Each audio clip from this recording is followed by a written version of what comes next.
Some good news for a change. NHS doctor, well, soon to be former NHS doctor Abdul Wahid, who runs the UK branch of now proscribed terrorist group Hizb ut-Tahrir, has been suspended by the NHS.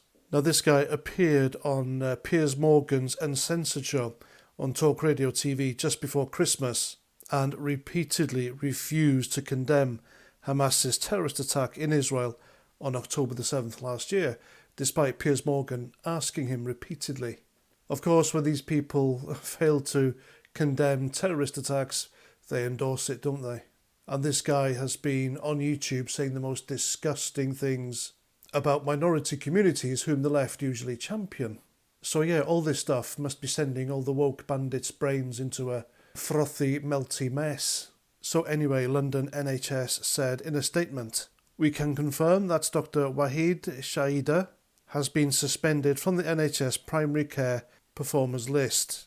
Now, I have a few questions about this for the NHS. Somebody in the organisation must have known who he was, what he did, and what he said. And so, why didn't they report him for it?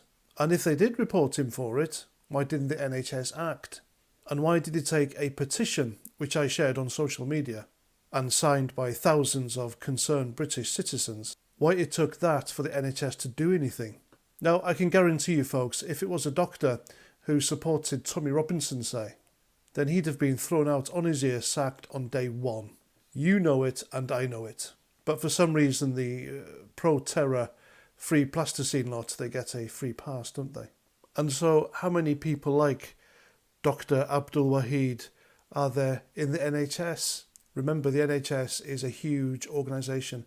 It's one of the biggest employers in the country, and there's got to be more of them. There has got to be more terrorist sympathisers working for the NHS, and they need to be rooted out and deported. They shouldn't be working in the NHS where they have access to people's intimate and personal information, and they shouldn't be in this country, full stop. And instead of watching these people, I think our security services should act, round them up and deport them before they carry out an atrocity.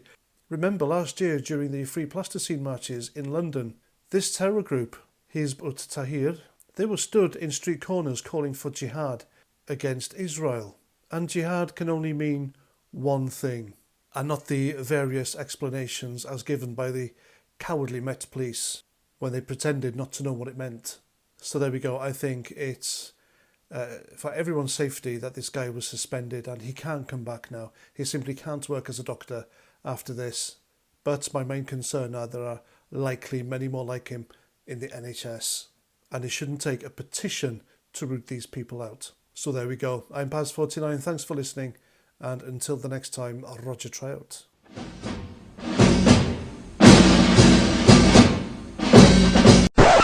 Oh, and before I go, I have a quick message for Harold.